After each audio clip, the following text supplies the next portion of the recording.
everyone, Bill Martin from United FC Furman. Just wanted to touch base real quick as we come into the tryout season here. Obviously, this is a really unique time for our organization. We normally get a chance to, at the beginning of tryouts, to sit under the shelter and talk about what's going on at tryouts and what's involved with being part of our program and our philosophy around the particular age groups that we're dealing with. And obviously this year we can't do that. So we're going to use a series of videos that we're going to send to you in advance or during tryouts, so you kind of have a good sense of what's going on, what we're doing, why we're doing it, how we proceed with these age groups, what you're getting into financially, all that kind of stuff. And so I hope this information is valuable to you. You're going to see everything set up in kind of 3 different sections. The first one is going to be, first of all, COVID-19, what we're doing to make sure that we have the safest tryout that we possibly can.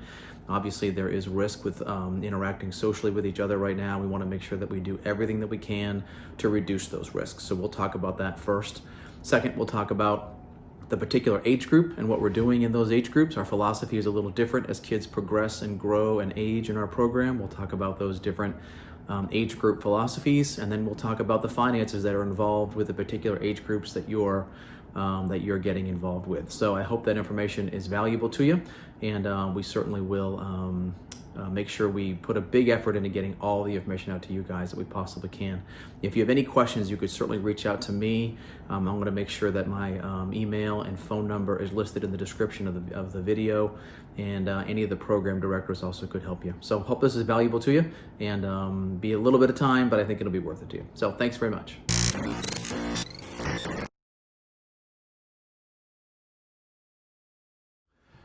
Okay, so let's talk about COVID-19. COVID-19 started affecting our organization on March the 15th when we ceased to function as an organization. This coming Friday, June the 19th, will be the first day that we've actually been able to be back on the soccer fields. So it's had a huge impact on our organization. It's had a huge impact on your families, our community, our nation, our entire world. It literally is an 800-pound gorilla that's in our room and absolutely has to be dealt with. So we're going to go through real quick kind of how we're planning to deal with COVID-19. So first of all, I'm not going to go through in a video and try to explain every little detail of what we're doing. I will tell you that we have agonized over how to handle our players as they come back in.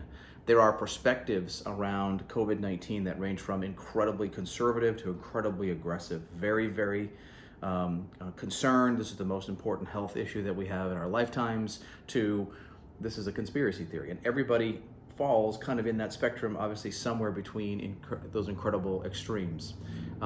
We have decided a couple things. First of all, we've had federation feedback. So from the United States Soccer Federation, we've had recommendations from them. We have recommendations from our state association. And then we've taken all of those and even compiled some of our own recommendations. I will tell you, first of all, safety is our top priority. We are not going to take any chances with your children. I may do what I think is right for me and my family, but when we're dealing with other people's children, we will make every decision based on the safest possible scenario. So safety is our top concern for sure. We've adopted a better safe than sorry approach, which doesn't really do it justice. You're going to see a lot of things on the soccer field, and you can, in the description of the video here as well, you can get a link to the South Carolina Youth Soccer recommendations for returning to play, and you can get our recommendations for returning to play. Please look at those, print those, bring those to the fields. If you see anything that's not getting handled correctly, please bring those to my attention. We want to make sure that we get this right when it comes to safety around COVID-19. A few of the things that you would see potentially on the field that are going to be different. One of them is we've delayed starting. We were allowed to start as early as June the 13th, but we've decided to wait until June the 19th just to give our organization, our community, more time to deal with the virus in general. We didn't want to be the first ones to jump out of the gate because we just felt like we didn't need to. You know, we could take a slower approach and still be able to get this right. So I hope that you saw our delay as being an attempt to be safer.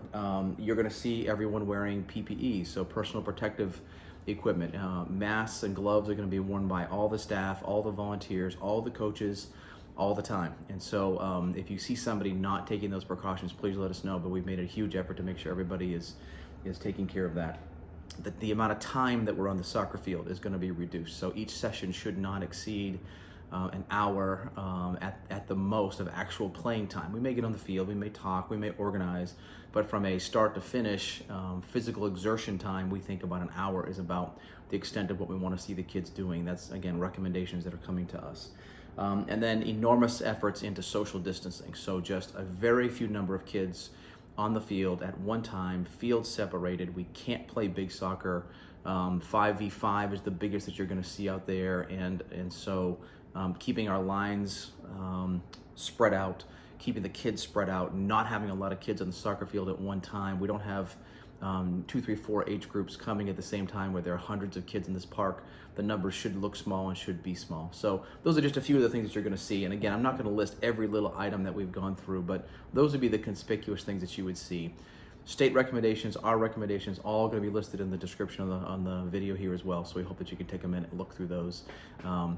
We have put a lot of time and effort into it. We want to make sure that we get it right. And at the end of the day, safety is our top priority as we come through this very challenging time. Okay, so let's talk about the 05 through 02 age groups.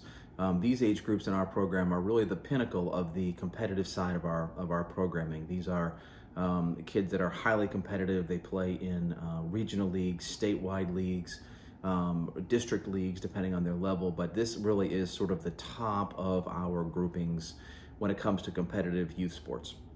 I have a couple ideas when it comes to these age groups. There's a lot that goes on, and I think a lot gets made out of the second thing that we're going to talk about, which is college identification, showcase events, pathways for kids, getting them to the next level. All of that is incredibly important, but I would tell you that we spend 90% of our time working on the base level, which is, first of all, participation. We love seeing kids play competitive soccer at these ages. They're freshmen, sophomore, juniors, and seniors in high school. Having something that can command their attention and teach them the things that competitive sports can teach you, and be incredibly rigorous physically. We love kids participating at these ages. It's incredibly important to them from a developmental standpoint. The second thing is development at these ages is our top priority. So they are getting stronger physically, athletically. Their skills are continuing to develop. Their decision making is getting better and better on the field with the coaches. 90% of what we do, 90% of our efforts go into training and playing games and helping them be better soccer players. That is the majority of what we're doing here. Now, we're doing that in a highly competitive environment where we're trying to have them play at the highest levels possible and play against the best teams that they can play against with the best coaches and the best teammates. And that really is what drives us in these ages. And other ideas that go into being part of the Select program are certainly important. But I would tell you that 90% of what we do go into participation. 90% of what we do goes into helping them be better players, better groups, better teams in the best leagues. That is the majority of what we're trying to accomplish at these ages. And then the other pieces do kind of come into place behind that. So I would want you to know that really is the majority of what we try to focus on. Now, the second half of what goes on in these ages is certainly pathways, showing them how they can go from being a good club player to being a good college player, from being a good high school player to playing beyond high school. And that's incredibly important to us, for sure. It's a big part of what the Select program does for your player.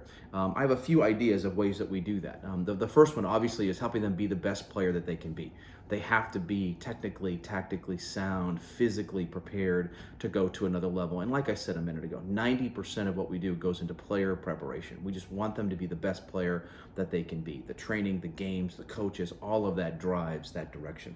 The second thing we do is we do put some tools in their hands so that they can be prepared to showcase themselves. So we have a great relationship with College Fit Finder. College Fit Finder is a profile builder and school filter that all of our players have access to. There's no charge as part of it. We take care of this as a club.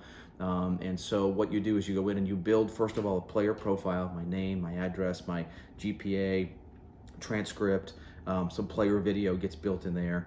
So you have an online profile that you could send to coaches when it's appropriate.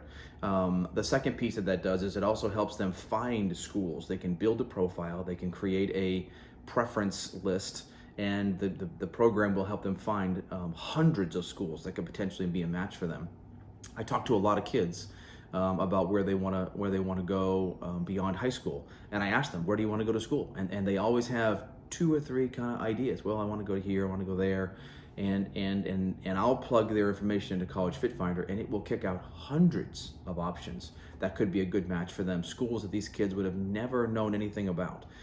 So it's a great profile builder as well as eye opener when it comes to other programs that could be very beneficial to them. So College Fit Finder is an amazing product that we have that ties into a lot of the showcasing we do. The next thing that we do a good bit of is we do showcase games. So a lot of times we'll get games against college teams, reserve teams. We'll take a couple of club teams and go play at a school so we can have visibility with other college coaches around us. So just in the run of play, you may see that we play some games in some places that are deliberately designed to get your player in front of college coaches, whether we're playing college teams or playing other club teams in college kind of environments. We work very hard to try to make that be able to happen. Second thing we do is we do showcase tournaments. So we will take our teams to some of the biggest showcase events in the Southeast. We participate heavily at the NCFC event up in Raleigh. We do the Gatlinburg Showcase. We do the Savannah Showcase. We're not afraid of the National League Showcase that typically is down in Florida every winter. So there are a lot of showcases that are available for our teams depending on their age and their level. Showcase events are great because you have a lot of teams that come to one location and a lot of coaches that come to one location so that they can play and obviously be seen at the same time. I think two things happen. One thing that does happen is there are games going on and there are coaches around that just watch the games, and there certainly is a certain amount of I'm going to call that a drive-by recruiting, where you're watching a match and you see a player that you don't know, and they can make an introduction in those environments. So that certainly does happen.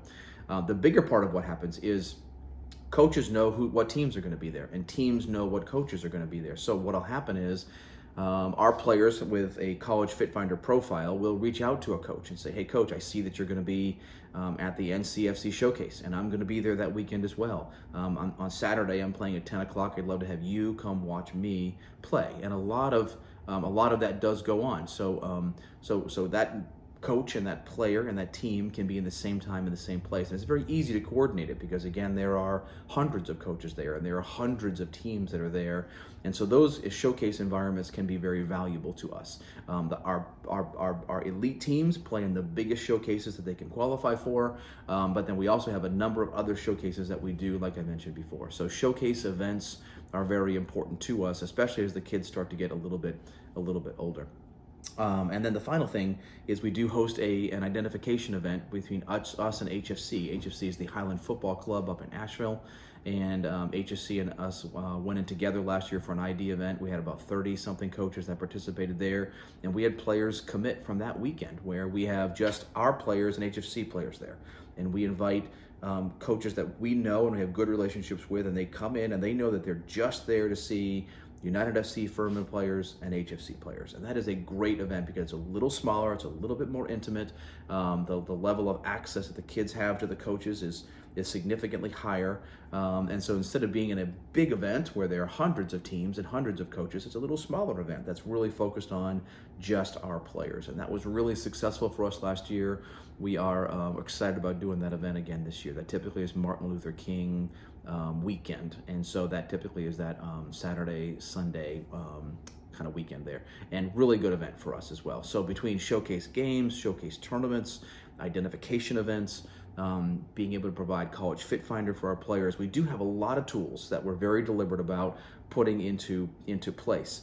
So the idea of participating and continuing to help your player be the best that they can be, and then putting them in an environment that we think works for them to be able to showcase themselves and get themselves to another level is incredibly important, and we feel like we do a really good job with that in this program. If you have any questions about that stuff, please feel free to reach out to us. Again, Cesar Flores is your program director at this age group. He can provide any information that you might need.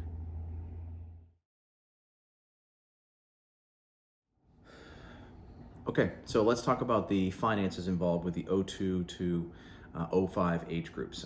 In the program description, you should see a link that will take you to the U15 to U19 player contract. So if you can go ahead and get your hands on that, or you can look at that whenever you get a minute.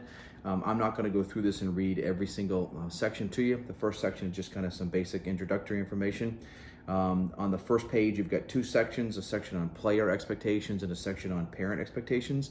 Please take a little bit of time and read through that with your player as well as yourself. None of this is going to cause you any heartburn. Commitment to the team, attendance to practice, communicating with coaches, be encouraging, no sideline coaching, be respectful of teammates and referees and opponents and those kinds of things. We don't have a lot of trouble with that here at our club, but just again, take a minute and make sure you read through those player expectations and parent expectations, so you don't have any surprises there. Okay. Secondly, you're going to see a financial timeline on the second sheet. So what we've done here is we've given you a list of exactly what you should pay, when you should be prepared to pay it, so you can set your budget up as you flow through our select program. You'll notice, first of all, that it's got the date, the program fees, whatever is coming due, and then two sets of fees. There's one set of fees for the elite teams and another set of fees for either the black, the white, or the gold rosters. So the level of cost does determine, is triggered based on your level of play. So make sure you see that. So as you accept a position on a team, if you're on the elite team, it has one price point. If you're on the black roster or white roster, it has a different price point. So I wanted to make sure you could see that. First of all, on that financial timeline, in June, we're doing our tryouts. Once you've been accepted to a team, you'll get an invitation, and you make a deposit to that team. It's either $275 or $250, depending on the roster that you're on. The team fees come due on July the 15th. And by the way, before I go too far, let me tell you, all of this is very compressed this year because of the COVID shutdown. So obviously, things are normally we get a chance to have a deposit in May. Some things come due in June, some things come due in July, and we just don't have a whole lot of time with that. I mean, we're basically finishing tryouts at the end of July. So be prepared for a pretty consolidated time frame when it comes to getting some of these things paid for. So let me go back to where I was. July the 15th is when your team fees come due. So team fees are extra events that we do as a team, showcase tournaments, extra events that we may be going to, regular tournaments, travel for the coach. All of those kinds of things are consolidated. They really depend on the team. If one team is going to the Gatlinburg Showcase, which is a moderate fee, and another team is going to the NCFC Showcase, which is maybe a much more expensive event, then obviously it's different per team. So you'll get that from our staff at the middle of July. We are 90% of the way done with knowing what teams are going where, what the team fees should be. We think we've just about got that taken care of. So you should see that by the middle of July and be prepared to get that taken care of. The first program fee comes due in the middle of July as well. So again, depending on your program, and your program fees run July, August, September, October, and November. You're done with, by the time you get to November the 1st, with program fees. The only other thing that's in here is the uniform kit. You want to get your uniform kit by the beginning of August. You get that over at First Team Sports. We put out a bunch of announcements about our new uniform kit. We did extend our contract with Under Armour, so we're excited about that. This is a new uniform this year, which should be a 2-year uniform. You get a home and away. There's an optional third kit that if a team wants to go in together and get a third kit, they can do that. As part of the kit, you get 2 shirts, shorts, socks, 2 training jerseys. Everything that you should need to be able to play soccer here should be part of that kit, and that's $140 for that uniform kit. So that's a big thank you to Under Armour, Mike Myros over at First Team Sports for helping us be able to get into a really good looking kit, but also have it be reasonably inexpensive. The only thing that we didn't list here is our identification event. That's going to be in January, so we'll make sure that you get an email about that. So as we get closer to that weekend, you'll get registration reminders about that. That event last year was $110 for our identification event that we do with up at HFC up in Asheville. Really good event. So just make sure that's kind of on your timeline as well. A couple things at the bottom. So typically we do Furman camps, but all of those have been canceled this year because of COVID. So none of that is going to be going on. There are some summer leagues playing over at Copa Indoor. You could reach out to those guys and see what's going on there if you want to participate in that. We are not going to be doing any of our leagues, our tournaments. We're going to do our tournament. We're not doing any of our leagues, any of our summer camps. We're not doing any of that this summer. We think it's just better for us to help our society be kind of quiet right now, and then we're looking to get started in August. So we're not doing any of our leagues. And then our partners over at Knights Performance, also are up and running this summer. So if you want to get in and do some performance training, those guys are amazing. So just a couple of options down at the bottom that you may want to look at for summertime here. Okay. So if you have any questions about the player contract or the financial timeline, you could reach out to Cesar Flores, or you could get me, and we'd be happy to answer any questions you have about the finances.